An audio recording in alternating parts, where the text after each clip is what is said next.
देखो, एक चीज़ याद रखना, जब हम निबंध की बात करते हैं तो निबंध को पहले समझना होगा, है ना। पहले निबंध को आपको समझना पड़ेगा। कैसे समझोगे उस चीज़ को मैं दिखाता हूँ। हम 2-3 सवाल का यहाँ पे जवाब आपको देंगे। पहला कि एस्से जो है क्या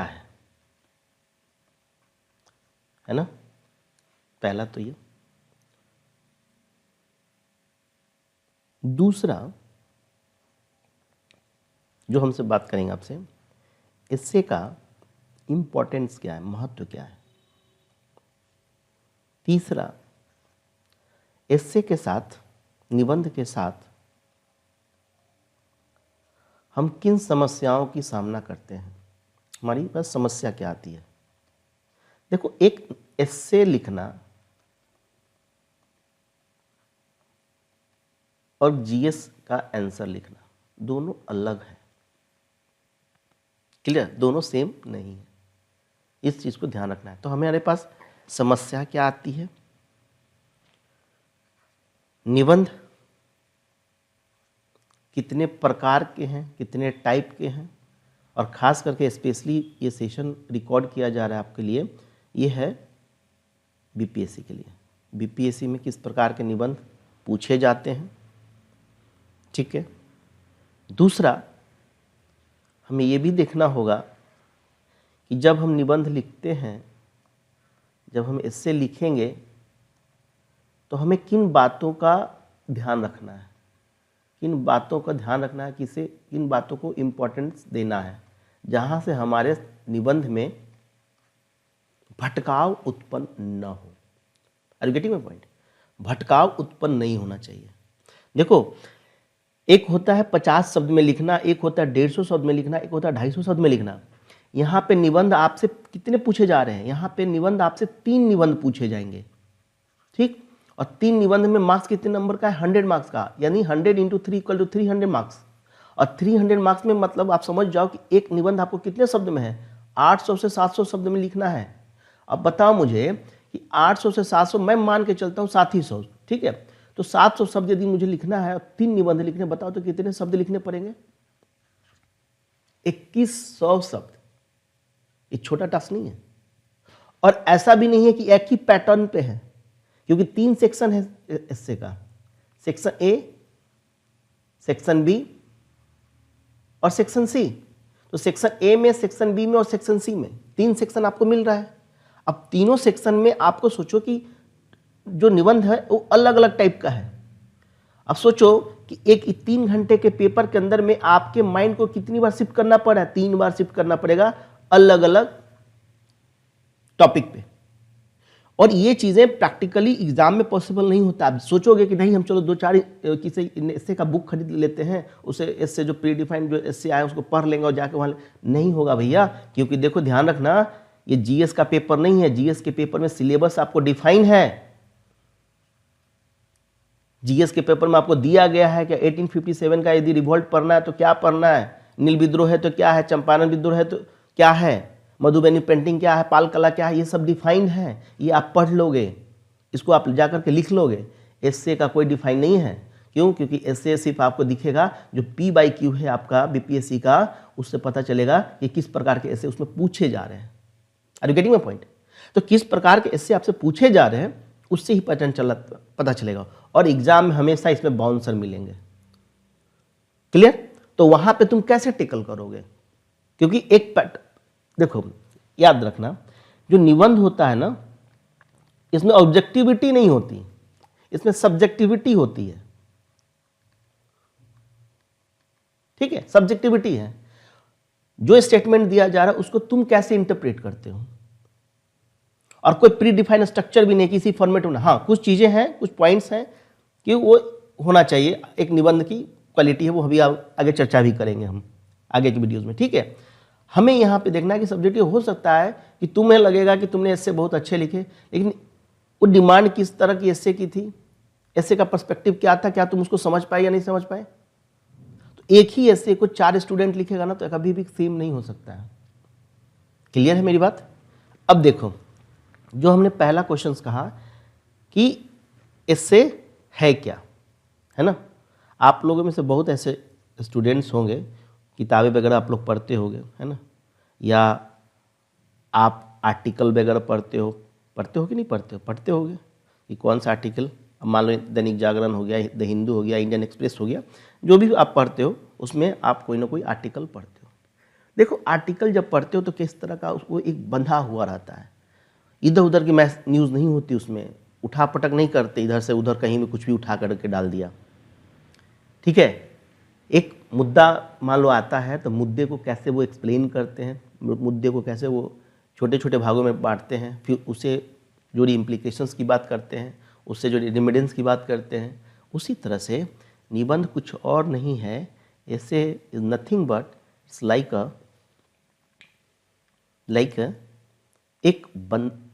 क्या बोलते, एक कॉन्साइज वे में, ठीक है, एक बंधा टाइप का, मतलब कि एकदम जैसे होता है ना, जैसे मान लो कोई एक सामान है ना, अब मान लो तुम्हें स्कूल जाना है, मान लो कोई बच्चा स्कूल जाता है तो क्या करते हो, उसको एक कॉपी और बुक अलग तो नहीं देते ना, उसको एक बैग में क्या करते हो, उसके लंच बॉक्स को डाल देते हो, वाटर बॉटल डाल देते हो, है ना, स्टूडेंट बॉक्स उसके बैग में होता है, उसकी जो उस दिन की जो रूटीन्स के अनुसार उसकी जो किताबें होती हैं वो आप उसके बैग में डाल देते हैं और बच्चे को सीधे बैग उठा के दे देते हैं। अब बच्चा स्कूल जाएगा तो उसे किसी भी चीज़ की, किसी भी वस्तु की ज़रूरत अलग से नहीं पड़ेगी, क्योंकि आपने ऑलरेडी उसके बैग में सारी चीज़ें रख दी हैं। क्लियर है? उसी प्रकार से निबंध में भी यही है कि आप जब निबंध को लिखोगे तो उसमें आपने उन सारी चीज़ों को एक जगह कॉन्साइज कर दिया है, और यहीं पे देखा जाता है कि निबंध में आपकी डाइवर्सिटी, आपकी सोचने का जो डायमेंशन है वो किस तरह का है, आप किसी मुद्दे को कितने व्यूज़ में देख सकते हो। क्योंकि एस्से में और जीएस के जो आंसर राइटिंग है उसमें एक मेजर डिफरेंस ये है कि वहाँ पे बाउंडेड हो आप। जीएस के जब आंसर्स लिखते हो, चाहे हिस्ट्रिकल आंसर लिखो, चाहे पॉलिटिकल आंसर लिखो, चाहे इकोनॉमिक्स का आंसर लिखो, वहाँ पे बाउंडेड है, आपको समय शब्द सीमा दिया हुआ है वहाँ पे, उसके अकॉर्डिंग उसी शब्द सीमा में आपको आंसर्स लिखने हैं। दूसरा, आपको वहाँ पे क्वेश्चन टॉपिक भी डिफाइंड है, इस टॉपिक में ये क्वेश्चन आपको आ रहा है। यहाँ आपको पूरा का पूरा ओपन बैक फील्ड मिल रहा है, फील्ड जो है पूरा ओपन है, पूरी बैटिंग करने के लिए आप स्वतंत्र हैं। लेकिन बैटिंग करने का मतलब ये नहीं है गए और जीरो पे आउट हो गए। कहने का मतलब सिचुएशंस को देखें, ठीक है, उन मुद्दों को ढूंढने का प्रयास करें, वो टॉपिक में हिडन जो चीज़ें हैं उसको निकालने का प्रयास करें, तभी जा कर के ना आप 800 से 700 शब्द में कोई चीज़ को लिख पाओगे।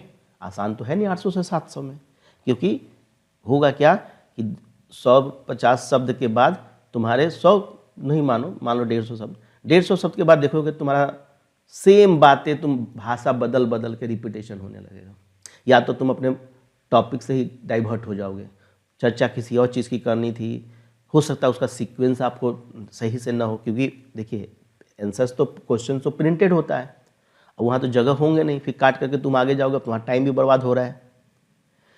तो इसलिए आपको याद रखना है कि आप जैसे छोटे छोटे पढ़ते हो, ये तुम्हारा जो आर्टिकल्स है, एडिटोरियल्स है, वो पढ़ते हो, तो इससे पढ़ोगे ना, देखो किसी बच्चे को एक समस्या और हो सकती है। समस्या क्या है कि जैसे हम लोग तो इतने दिन से करा रहे हैं, यूपीएससी के भी बच्चे हमारे पास हैं, ठीक है, बीपीएससी के बच्चे भी हमारे पास हैं, हमारे पास यूपी पीसीएस के बच्चे हैं, है ना।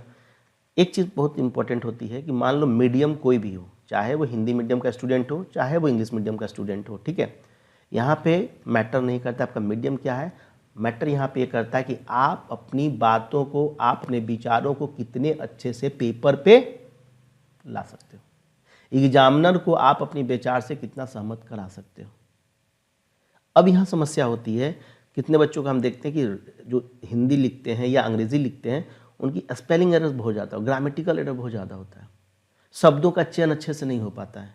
तो उस केस के लिए आप क्या करेंगे, आप जो भी आप यदि हिंदी मीडियम में लिख रहे हैं तो आप दैनिक जागरण हो, ठीक है, दैनिक भास्कर हो, जो भी न्यूज़पेपर हो, उसका जो एडिटोरियल आता है उसको पढ़िए, उससे आपके शब्दों को लिखने का और शब्दों को समझ वहाँ से बनेगी आपकी।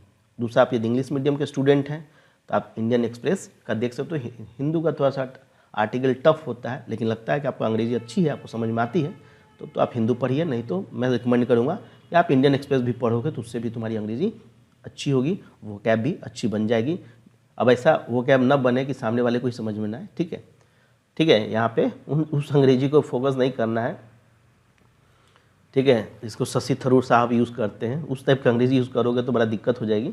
मतलब एक सिंपल सा होना चाहिए कि आदमी पढ़े तो समझ में उसको आना चाहिए। ठीक है, दूसरा जो हमने कहा कि इसका महत्व क्यों है, देखिए जीएस के पेपर में आप देखते हैं कि आपका जो जीएस होता है वो कितने नंबर का होता है, 300 मार्क्स का होता है। ठीक है, पेपर 1 और पेपर 2, यहाँ पे तुम मार्क्स अच्छे उठा सकते हो। क्लियर, और हिंदी मीडियम में मार्क्स उठता है, इसमें कोई डाउट नहीं है। क्लियर, ये बात मैंने पिछले वाले वीडियोज़ में ज़्यादा डिटेल में बात की थी, तो आप उस सेकेंड वाले वीडियोज़ जाकर के फर्स्ट वाले वीडियो देख सकते हो। अब आते हैं हम समस्या क्या होती है। सबसे बड़ी बात है कि चलो भाई समस्या तो बताइए सर। देखो हम तो बता देंगे समस्या, लेकिन तुम्हारी समस्या हो सकती है यूनिक हो। हर व्यक्ति की समस्या यूनिक होती है, इस बात को याद रखिएगा। मान लो एक ग्रुप में 15 बच्चे हमारे पास है, तो हर एक का समस्या सेम नहीं होता है, इसीलिए हमने ग्रुप को हमेशा लिमिटेड कैंडिडेट के साथ रखते हैं, क्योंकि इंडिविजुअल प्रॉब्लम अलग अलग होते हैं। किसी को समस्या लिखने का है, किसी को समस्या सोचने का है, सोच ही नहीं पाता है, उसको यही नहीं समझ में आता कि हमको शुरू कैसे करना है, क्या लिखेंगे हम निबंध। बहुत ऐसे बच्चे हैं जो निबंध के जगह जीएस के आंसर्स टाइप का लिख देते हैं, और उन्हें तो लगता है कि भाई हमने तो मेहनत की, हमें तो नंबर मिलने चाहिए। नहीं मिलेंगे भाई। तो समस्या पहला क्या है, पहला समस्या यह है कि ऐसे बहुत ही ज़्यादा सब्जेक्टिव है, और सब्जेक्टिविटी जहाँ पे होती है वहाँ होंगी, क्योंकि तुम्हें लगेगा कि मैं भी सही, उसे लगेगा वो भी सही। आप टॉपिक को एकदम डिफाइन यदि आप अच्छे से नहीं समझ पाए तो आपको जो अंडरस्टैंडिंग होगी आप उसी को, यानी कि पहली समस्या ये आत्मनिष्ठ है। हम किसी स्टेटमेंट को क्या समझते हैं और तुम अपने स्तर से उस स्टेटमेंट को क्या समझते हो, दोनों डिफरेंस है ना। हम कुछ और लिखेंगे, तुम कुछ और लिखोगे, ऐसा होता है कि नहीं होता है। हाँ, जहाँ सब्जेक्टिविटी है, कभी भी ऐसे सबका सेम नहीं होगा, लेकिन हाँ थीम जिसने पकड़ लिया वो थीम वो होगा। यदि थीम की तुम्हारी पकड़ हो गई ना, तुम थीम को पकड़ लिए ना, तो तुम लिख लोगे। क्लियर है। दूसरा जो ध्यान रखना एक बात को, कि जहाँ भी सब्जेक्टिविटी होती है ना, वहाँ पे कोई पैटर्न काम नहीं करता। अरे जीएस में ना तुम पैटर्न काम करा लोगे, इकोनॉमिक्स का आंसर लिखोगे, पैटर्न तुमको तैयार करा दिया जाएगा। इससे में कैसे पैटर्न बनाओगे, टॉपिक तो है नहीं, लिमिट तो है नहीं, कितने टॉपिक हैं।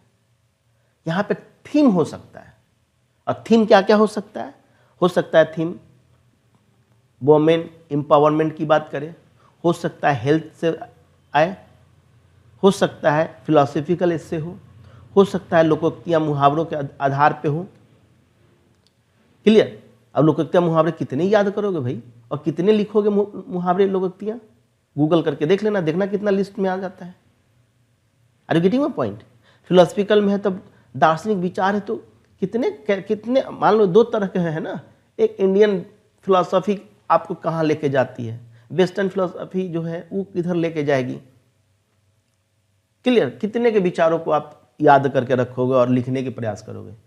तो यहाँ काम क्या आएगा, यहाँ पे काम आएगा कि जो सामने वाला आपको समझाएगा, आपको बताएगा कि देखो इस तरह के यदि निबंध का है तो इसमें हम कैसे इसको डिकोड करें। फिर वही सवाल कि आपको एक दिन मैं पनीर की सब्जी बना के खिला दूंगा तो आपकी लाइफ नहीं चलेगी, लेकिन आपको कोई पनीर बनाना सिखा दे, कैसे दूध से पनीर बनाई जाती है और फिर उसकी सब्जी बनाई जाती है, तो आपको भाई जब भी मन करेगा दूध लाओगे 1 लीटर आधा लीटर और उसकी पनीर बना करके खा लोगे।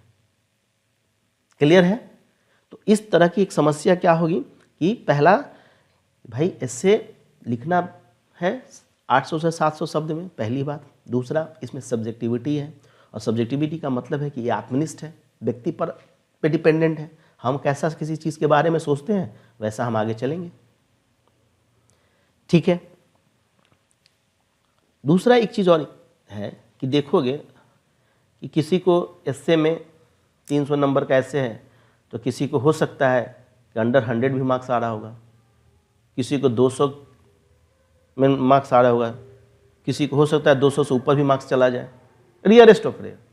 यूपीएससी में 250 नंबर में से 170, 175, 150, 153 इस तरह के मार्क्स आ जाते हैं।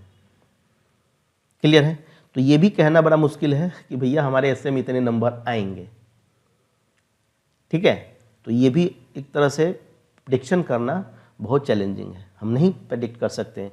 क्यों? क्योंकि यहाँ सब्जेक्टिविटी है। हो सकता है तुमने क्या लिखा है और सामने एग्जामिनर उसको किस तरह से इंटरप्रेट कर रहा है, पहली बात। दूसरा ये है जो मैंने कहा कि देखो, चाहे वो तुम इंडियन एक्सप्रेस पर हो हिंदी इंग्लिश के लिए, हिंदी के लिए चाहे तुम दैनिक भास्कर पर हो, है ना, भाषा हमेशा तुम्हारा सरल होना चाहिए।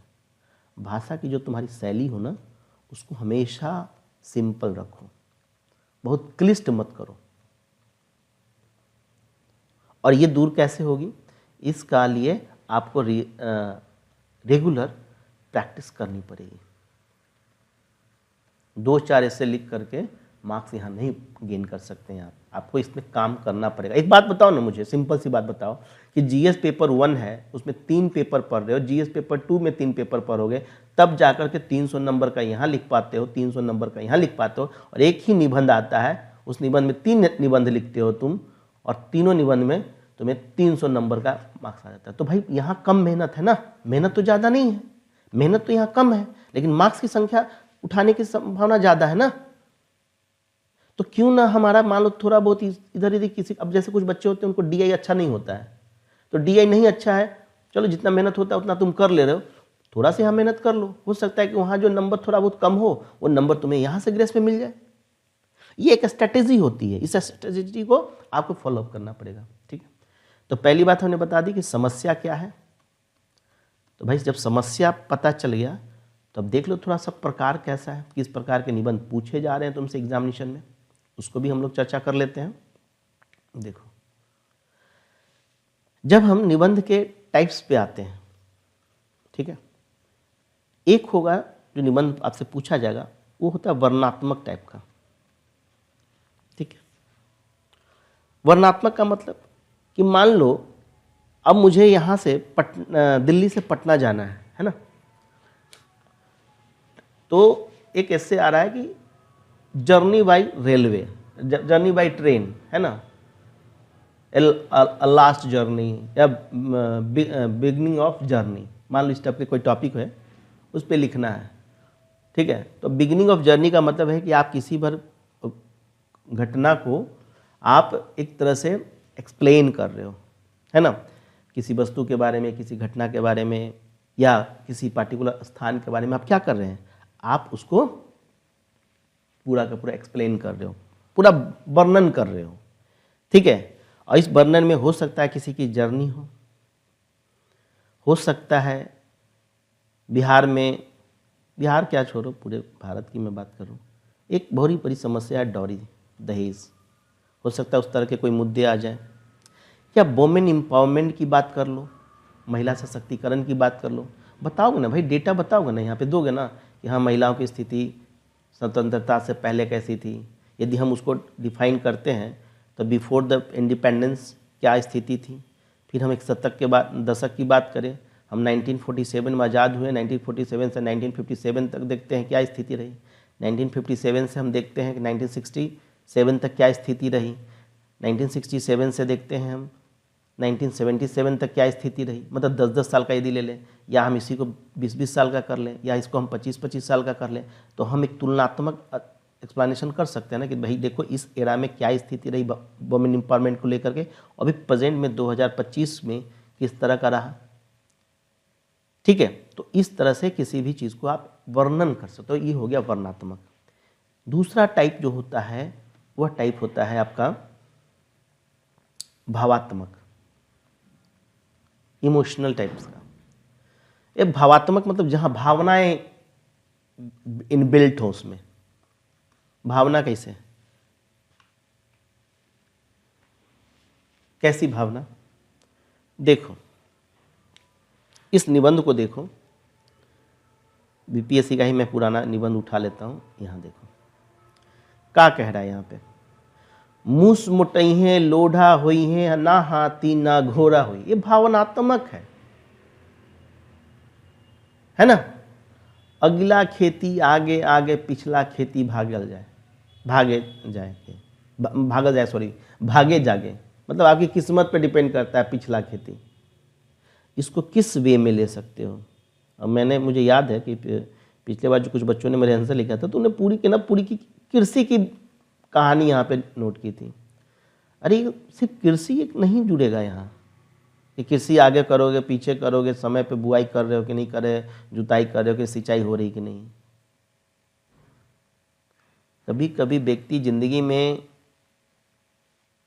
मेहनत जब करता है ना, मैं देखो मेहनत हर कोई व्यक्ति करता है, याद रखना लाइफ में कोई ऐसा व्यक्ति नहीं है जो मेहनत नहीं करता है। मेहनत सही दिशा में करना बहुत जरूरी है। दिशा सही नहीं है ना, फिर उस मेहनत का कोई फायदा नहीं है। हम मेहनत कर रहे हैं, रोज सर जाकर के दीवार में टकरा रहे हैं। मेहनत तो हम कर रहे हैं ना भाई, हम तो गए रोज दीवार में सर फोड़ रहे हैं, वो भी तो एक मेहनत है। मेहनत तो दिमाग भी करता है भाई, मेहनत दिमाग भी करता है, लेकिन वो कंस्ट्रक्शन नहीं करता, डिस्ट्रक्शन करता है। मेहनत तो कर रहा है ना वो। तो मेहनत डिपेंड करता है कि किस दिशा में किया जा रहा है, किस नियत से किया जा रहा है और किस उद्देश्य के लिए किया जा रहा है। सब कोई मेहनत करता है, कोई ऐसा व्यक्ति है दुनिया में जो मेहनत नहीं करता है।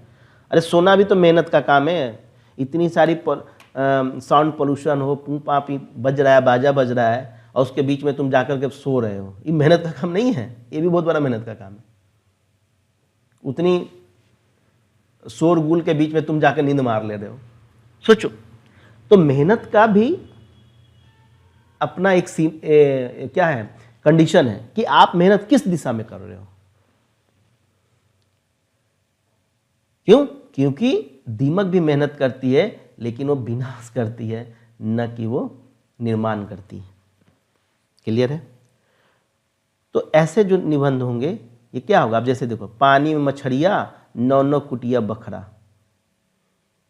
तो ये कैसे निबंध हो गए? ये भावनात्मक हो गए ना, ये भावनाओं पे बेस्ड है। क्लियर है? अब इसका क्या भावना निकलती है, इसका क्या एसेंस निकलता है, उसको आपको रिप्रेजेंट करना होता है। ठीक है, ध्यान रखिएगा। ये सब चीज़ें हम लोग डिस्कस करेंगे। काफ़ी वीडियोस आपको क्लासेस मिलेंगी और लाइव सेशन भी होंगी। ठीक है, अब देखो तीसरा जो पैटर्न है, तीसरा जो टाइप्स है जनरली पूछा जाता है, उसमें से एक है आपका, वो है विचारात्मक।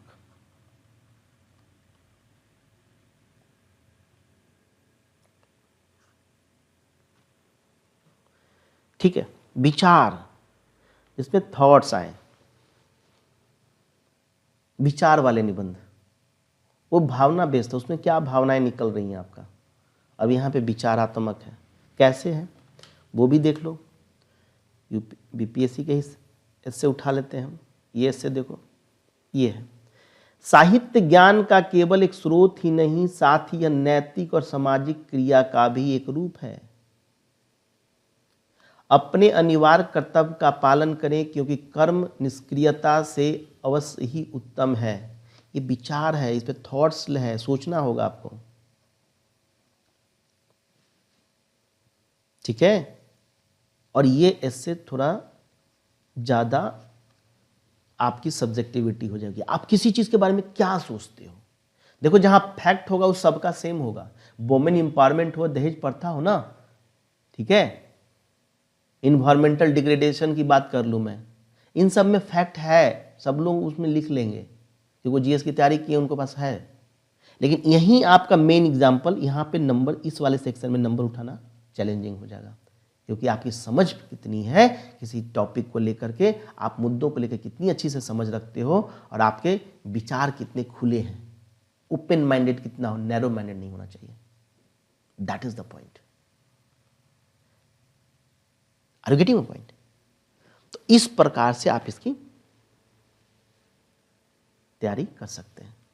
कोई जरूरी नहीं है कि आप हमसे जुड़ो ही, इस वीडियोस को देख लो। यदि आपको लगता है कि हाँ हम करने में सक्षम है, तो मोस्ट वेलकम, आप करो और निबंध लिख करके हमारे जो टेलीग्राम चैनल्स हैं वहाँ पे भी शेयर करोगे, या आप हमें इस नंबर पे व्हाट्सअप कर दोगे 8700986871।